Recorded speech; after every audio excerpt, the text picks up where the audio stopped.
It's informal cooking again. So in informal cooking, you are not pressured to follow any procedure or any recipe.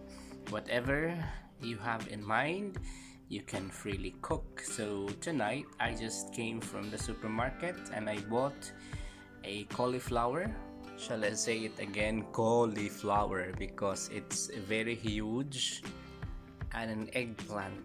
And so since this is unconventional cooking, I'll just have to think of ways for me to cook it. So in informal cooking, you are not pressured to follow any recipe or any procedure, but of course this doesn't delimit of those recipes which were already published or written.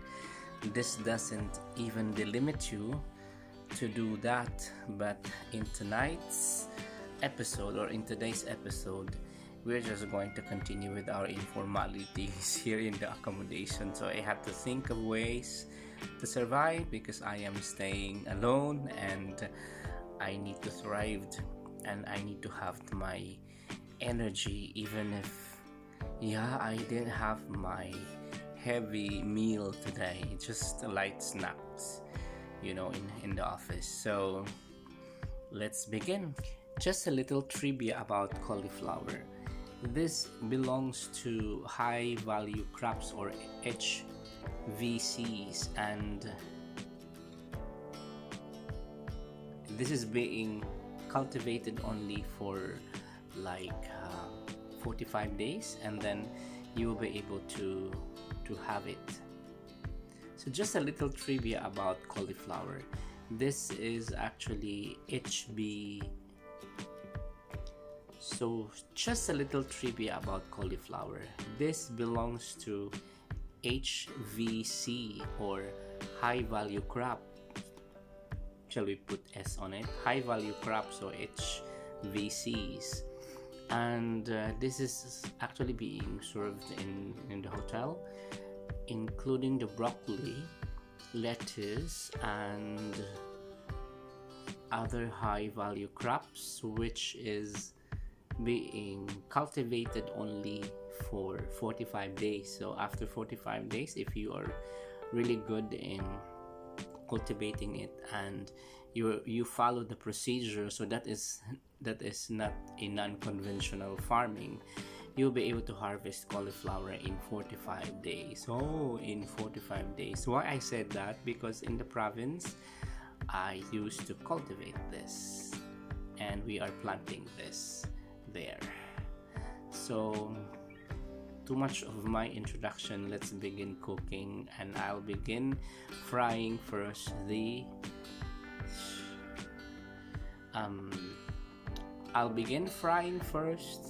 Just a little trivia about eggplant. No, I'm just kidding. I'm not going to tell any trivia about eggplant. This is very common and you know it already. This eggplant is really eggplant because it's huge. So before frying, of course, you have to slice it, and then if you can hear, the oil started to boil.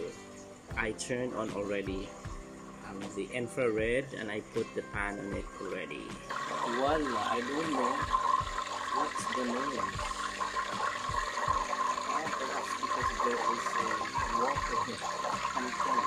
That's the usual indicator that there is a water in the oil. That made it so milky. I want to minimize it, so I cover it. And I hope it will minimize the sound, but the problem is the pressure. Okay, I'll just do like that. So you can see the bubbles. These are the water particles that gradually being emitted over the air.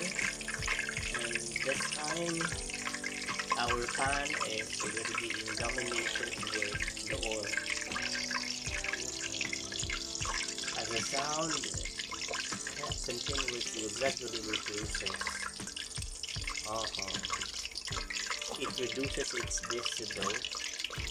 So yeah, okay. So I can say that the water content of it has already been, shall we say 90% has already been eliminated, or now 95%, up until the time that the sound is going to finish. So what you can hear right now is just like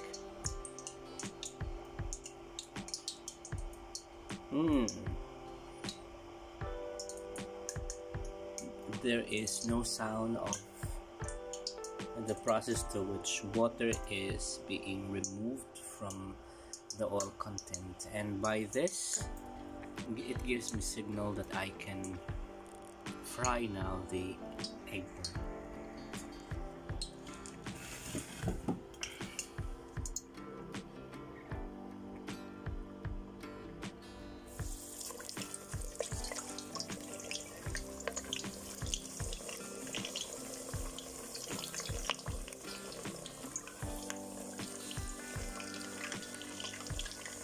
So there are 6 slices of eggplant now in the pan.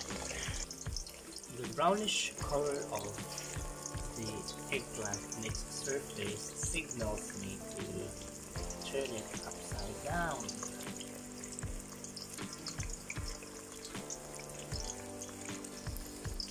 Yeah, the smaller portions of it seem to be cooked right away, very fast. This is part 1 of the finished product. I have removed it from the pan and I put the last batch and currently cooking, frying. And while waiting for my eggplant to be completely fried, I need to slice this cauliflower. The cauliflower flower, like the trees in the Amazon, is having this bulk canopy only, so if you're going to trace from its base, you will be able to slice it so quickly. So it is done. I already fried my eggplant. Next up is the rock melon. Next up is the cooking. Right now I'm going to saute all the spice, and I have put together the garlic, the onion, and the pepper all together, and I think the pepper is hot. I didn't taste it. And at the same time, I'd like to put in also on top of it the cauliflower, so that as the time goes by, there is a steaming going on. Imagine, guys, that 750 grams of cauliflower almost filled my pan here. It's small. Okay, let's begin the cooking. I'll just cover it that way. To the manufacturer of sardines in the Philippines, I would like to commend their efforts wherein to those who are consumers really. They wanted us to have a life that is easy, because when you're going to open this, there's no need of can opener, because it can open itself by just twisting this one. So that's nice. I'm using right now mega mackerel in tomato sauce, sardines, the green color, because I am and later on the red label also. Wow. Even the sardines today became politician, or having an insinuation of whose candidate they are supporting. So as you can see, it is easy to open.